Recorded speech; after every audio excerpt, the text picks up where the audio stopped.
6장 8절로 11절 말씀 우리 한 절씩 읽도록 하겠습니다. 여호와께서 웃사를 충돌하심으로 다윗이 분하여 그곳을 베레스 웃사라 칭하니 그 이름이 오늘까지 이르니라.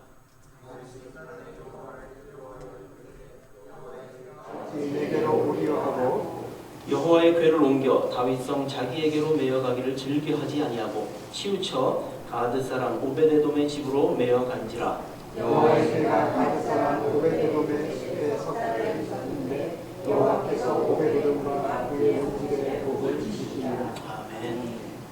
안식이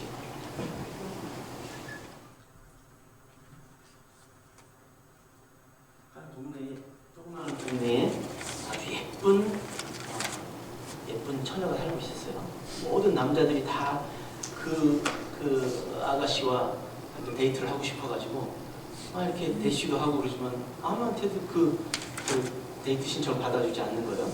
근데 그 동네에서 제일 못생긴 엘이라는 청년이 있었어요. 엘.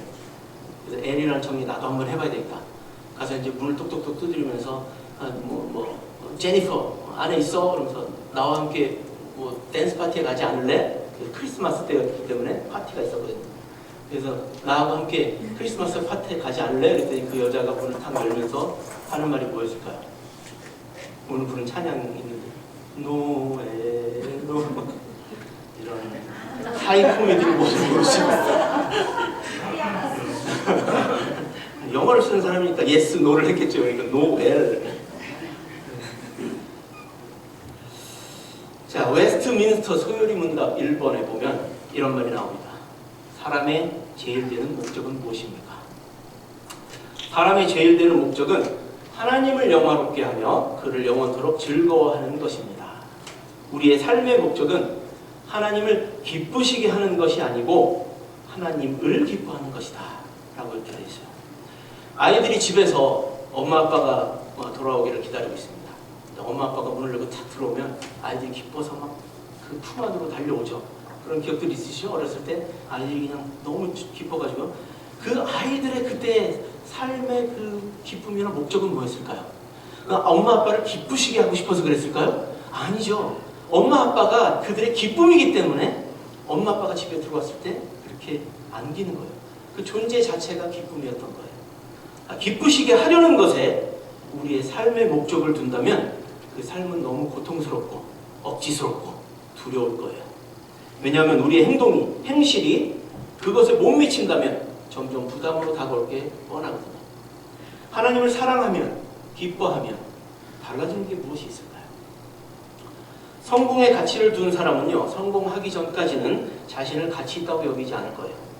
성적의 가치를 둔 사람은요, 성적이 오를 때까지 자신에게 가치가 있다고 느끼지 않을 거예요. 자기 스스로를 모자라다고 생각하고 늘 긴장하고 조급해하며 살아갈 것이 뻔하기 때문이죠. 하지만 진짜 가치는 목적에 맞게 살아갈 때 찾을 수 있는 것입니다. 하나님은 성공하라고 잘 먹고 잘 살라고 만들지 않으셨습니다. 우리를. 하나님을 사랑하라고. 그래서 말씀대로 살아가라고 그렇게 우리를 만드신 거예요. 지금 부족하고 실패해도 남들보다 조금 느리고 연약해도 하나님을 사랑하고 있으면 보석처럼 가치 있는 삶인 겁니다. 하나님의 변함없는 사랑을 받고 있기 때문에 우리는 이미 가치 있다 하지만 우리도 하나님을 사랑한다면 더 의미 있고 가치 있어지는 겁니다. 여러분은 어떤 방식으로 하나님을 사랑하고 계신가요?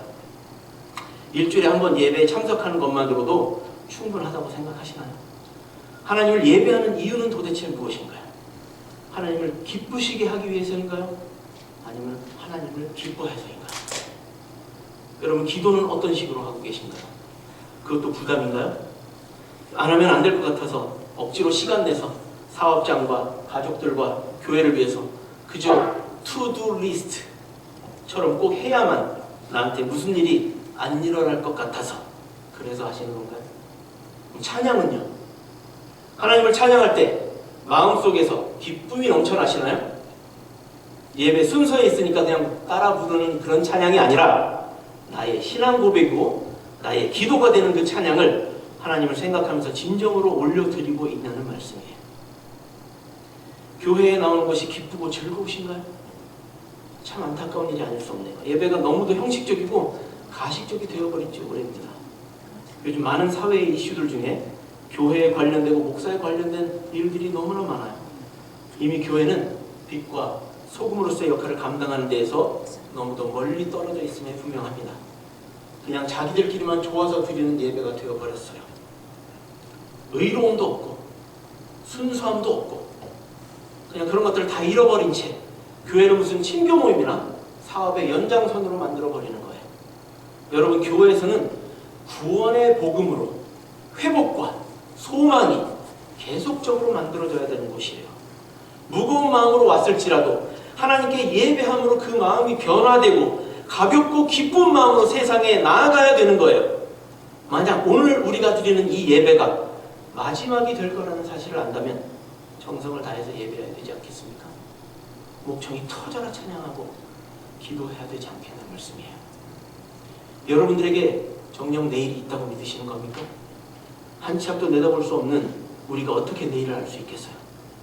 오직 우리 하나님만이 우리의 내일과 미래를 아실 수 있는 것이죠. 우리에게 미래가 있다고 믿는다면 그건 대단한 믿음이신 겁니다. 매일 밤마다 우리는 중리 연습을 하러 잠자리에 들어요. 다음 날에 새 호흡을 우리에게 허락하지 않으시면 그 다음 날은 없는 거예요. 미래는 없단 말씀이에요. 자, C.S. 루이스의 소설이 한 가지 있습니다. 스크루테이프의 편지라는 소설이 있어요. 이 소설에서 악마 스크루테이프가 그의 조카인 웜우드에게 보내는 편지를 통해서 인간을 어떻게 유혹하고 타락시킬지에 대한 전략을 알려주는 내용입니다. 이 편지는 악마의 관점에서 인간의 일상생활, 감정, 관계, 영적 삶 등을 파고들어서요, 점진적으로 신앙을 악화시키고 타락시키는 방법을 상세히 묘사하고 있고요, 기독교인에게는 교훈을 제공합니다. 영적 전쟁의 실체를 알 수 있도록. 자, 그럼 스크루테이프가 자신의 조카에게, 웜우드에게 주는 쪽집게 강의를 한번 들여다보겠습니다. 첫 번째는요, 이 조카한테 얘기하는 거예요. 현재 우리의 가장 큰 조력자는 교회다. 교회가 악마를 돕고 있다는 얘기예요. 내 임무는 신자가 오로지 자신이 두려워하고 있는 미래의 일에만 몰두하도록 조치하는 것이지. 아직 일어나지 않은 그 일들이야말로 자기의 십자가로 묻게 만드는 거야.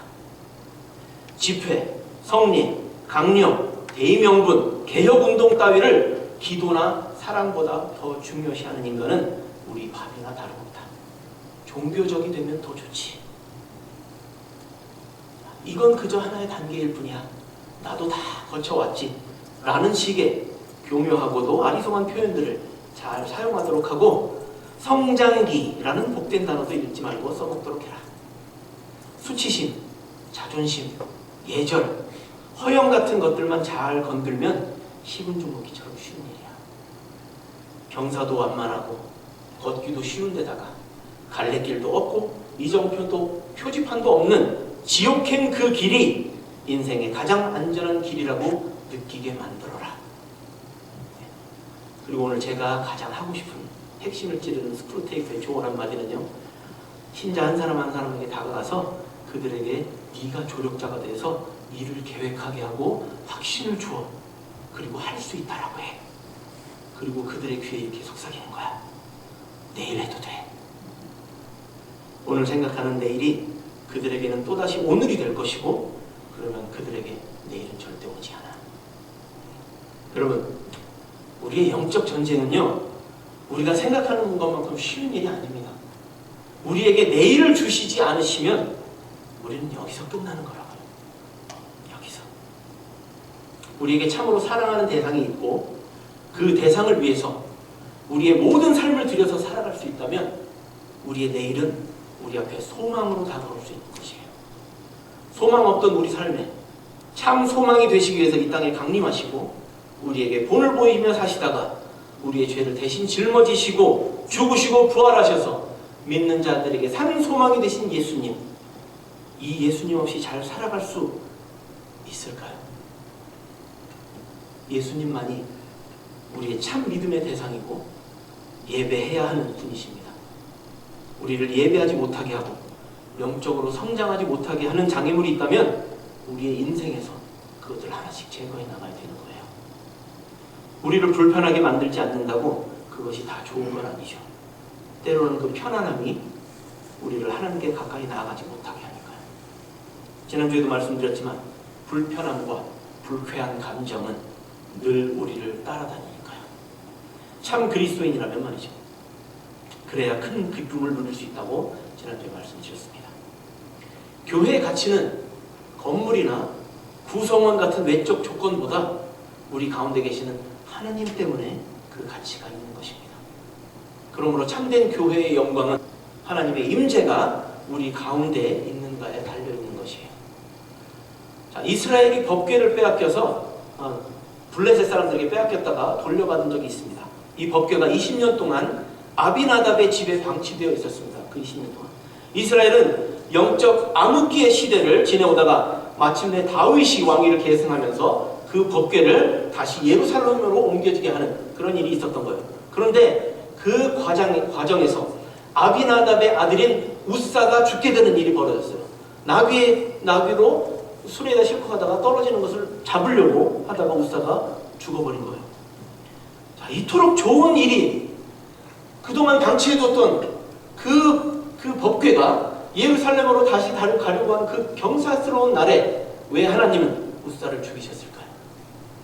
그 이유는요, 성경에 분명히 명시되어 있는데도 법궤를 제사장들이 어깨에 매지 아니하고 수레로 옮겼기 때문입니다. 레위인이었던 아비나답은 운반 방법을 알고 있었음에도 이를 무시했던 거예요. 하나님의 임재를 세상에 편리하고 효율적인 방식으로 다루려고 했던 것입니다. 20년이나 함께 있었는데도 하나님의 임재인 법궤를 가구처럼 여기고 그 거룩함을 소홀히 여겼기 때문에 아비나답의 집에는 아무 일도 일어나지 않았고 하나님께서는 아비나답을 통해서 아무 일도 행하지 않았다는 것을 알 수 있어요. 지금 이 시대에도 이 복음은 아는데 하나님의 임재는 방치하는 복음이 횡행하고 있습니다. 교회의 본질은 세상의 성장 프로그램이나 찬양 시스템이나 교육 시스템 등과 같은 외적인 도구들이 아니라 성도가 하나님을 대면하고 동행하는 거룩함이 있어야 하는 것입니다. 성도는 예배와 삶 속에서 근신과 절제함과 경외함을 통해서 그 믿음이 증명되어야 한다는 것이에요. 궤는 하나님의 임재이고 우리는 하늘 성소로 그 임재를 운반하는 사명을 가진 사람들입니다. 이 일을 위해서 예수 그리스도께서 우리의 죄를 위해 죽으셨고 또 부활하셔서 성령께서 우리 마음속에 찾아오심으로 우리는 하나님의 법, 임재를 모시고 하늘 성소를 향해서 가는 사람들로 삼아주신 것입니다. 그러므로 하나님의 방식과 순종을 지금 우리에게 요구하시는 것입니다. 자신을 죽은 자로 내어드리지 않으면 결코 하나님의 임재를 모실 수가 없어요.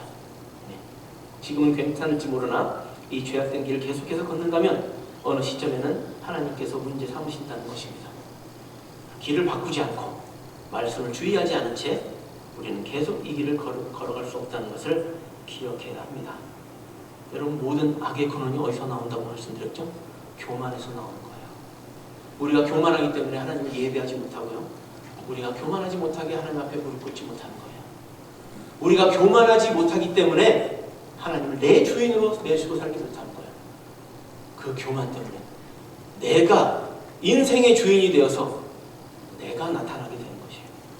오늘날 예배가 사람을 감동시키기 위해서 기획되어 있지만 실은 예수 그리스도께서 자신을 기념하라고 말씀하신 그대로 예배를 드려야 하는 것입니다.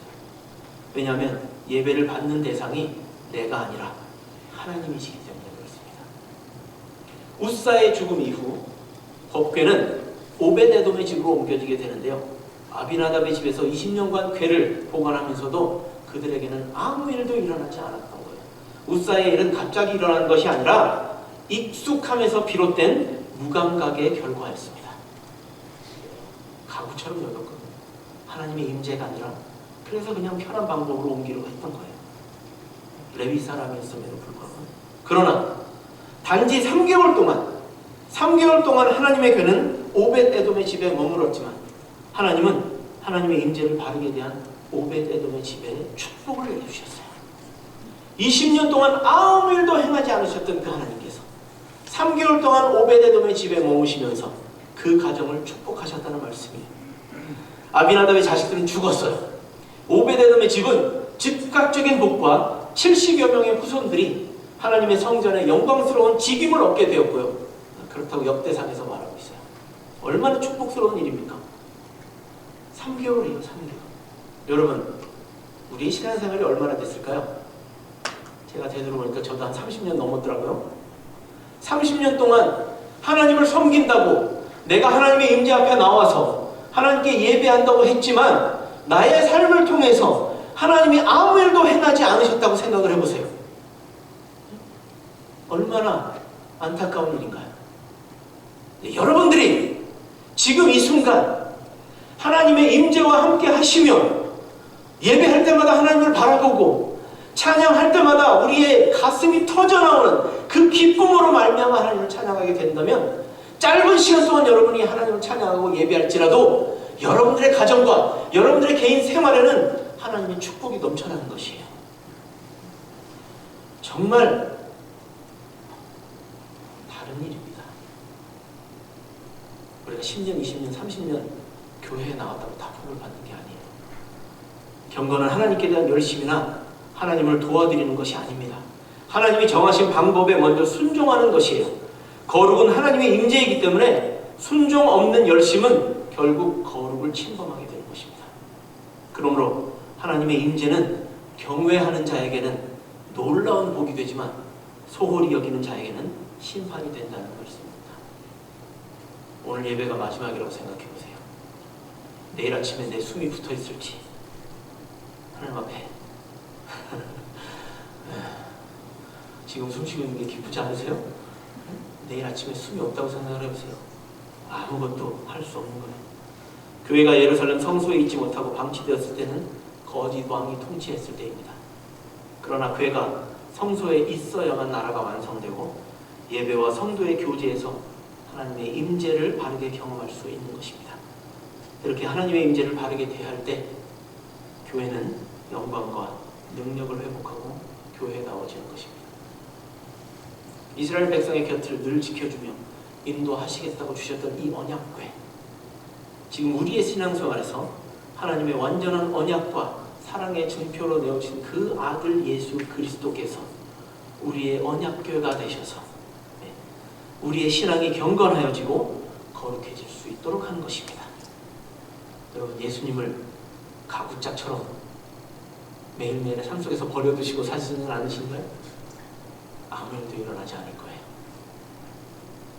오늘 우리가 밝힌 이 그리스도의 초의 의미가 바로 그것입니다. 우리에게 소망 되시는 예수께서 우리 인생 가운데 계셔서 우리를 거룩하게 하시고 경건케 하셔서 우리 구원의 목적을 이루게 하실 것이라는 것입니다. 교회와 주의 일을 조종하려 든다거나 사람의 논리와 주장이 하나님을 앞설 때 하나님의 영광과 능력을 상실하게 되는 것입니다. 예배와 섬김에서 인간의 선한 열심과 의도보다 하나님의 말씀에 순종하는 것이 더 중요하다고 말씀드리는 거예요. 오늘날 우리는 하나님의 사랑을 말하는 복음은 쉽게 접하지만 아들을 죽이시면서까지도 우리의 거룩을 원하시는 엄중한 복음을 따르는 사람은 드물다고 말씀하고 계시는 겁니다. 부디 우리 커널스빌 영문 군우님들과 형제 자매님들이 하나님을 경외하고 하나님의 임재를 소중히 여기는 이 복된 믿음 안에서 살 수 있기를 주님의 이름으로 축원합니다. 우리 함께 말씀 생각하시면서 잠깐 기도하도록 하겠습니다. 얼마나 좋은가요? 한 해의 끝에 하나님의 성탄절에 하나님께서 이 땅에 예수님 보내주신 그 성탄절의 의미를 되새기면서 이 한 해를 마무리할 수 있다는 것이 얼마나 우리에게 복된 일인지 모르겠습니다. 첫 달에 축하하고 그냥 잊어버리고 사는 것보단 11개월을 잊어버리고 살았을지언정 12월 달에 다시 한번 우리가 마음을 회복하고 또 하나님 앞에 나와서 결단하는 시간을 가질 수 있게 해주신 하나님께 감사를 드리고, 우리 또 하나님께 더 가까이 나갈 수 있도록 하나님의 임재 가운데 우리가 더욱더 임할 수 있도록 그렇게 해달라. 우리 잠깐 기도하겠습니다. 하나님 감사합니다.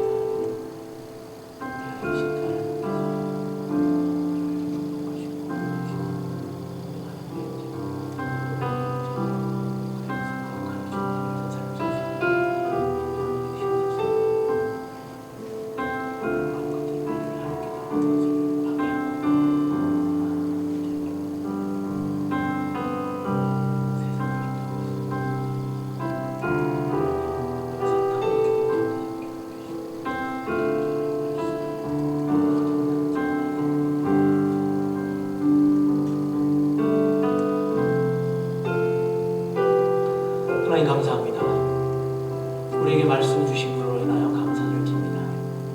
예수 그리스도께서 우리에게 말씀을 오셨고 우리가 그 말씀으로 인하여 날마다 하나님 앞에 변화되는 삶을 살 수 있도록 인도하셨음에 감사합니다. 주님, 일주일에 한 번씩 교회에 나와서 잠깐 하나님의 임재를 느끼고 돌아가는 그런 성도들 되지 말게 하시고 매일매일의 삶 속에서 하나님의 임재를 느끼고 또 그 임재하심을 따라서 살아서 우리가 구별된 삶, 거룩된 삶을 살아서 하나님께서 기뻐하시는 삶을 살 수 있도록 인도하시고 도와주시옵소서.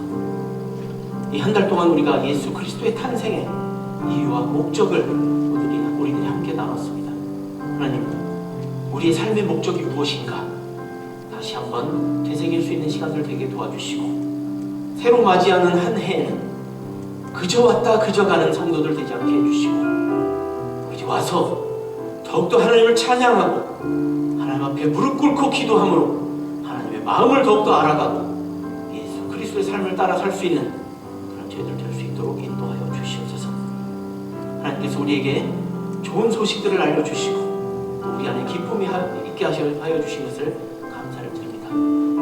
돌아오는 한 해는 더욱더 우리의 삶 가운데 기쁨이 넘치는 삶을 허락하여 주시옵소서. 하나님께서 함께 해주시려고 예수님의 이름으로 기도합니다. 아멘. 우리 다 함께 일어나셔서요. 찬송 하시겠습니다.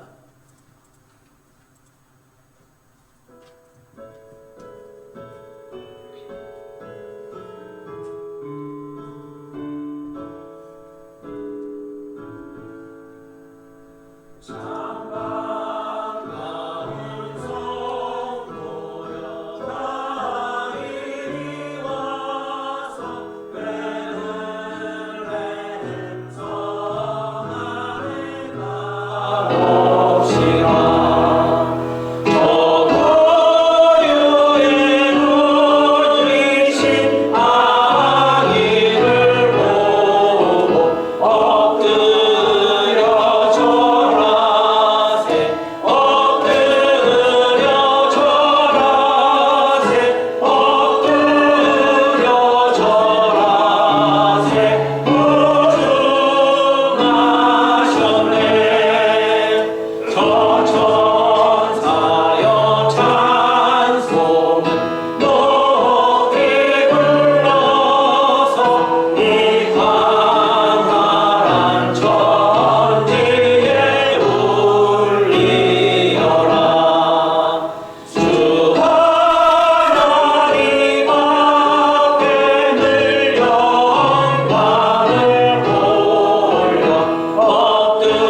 위해서 이 땅에 오시고 또 우리의 죄를 담당하시고 십자가에 돌아가시고 부활하셔서 우리의 산 소망이 되신 예수 그리스도의 은혜와 하나님의 무한하시는 사랑하심과 성령님의 교제 교통하시고 감화 감동하시는 역사가 오늘 우리가 하나님의 임재를 우리의 삶 가운데 함께하여서 우리가 우리의 삶이 변화되고 하나님 앞에 더욱더 신실한 모습으로 나아가기를 다짐하고 결단하는 모든 성도님들과 부모님들과 형제 자매님들 머리 위에 이제부터 영원토록 함께 계시기를 주님의 이름으로 축원하옵나이다.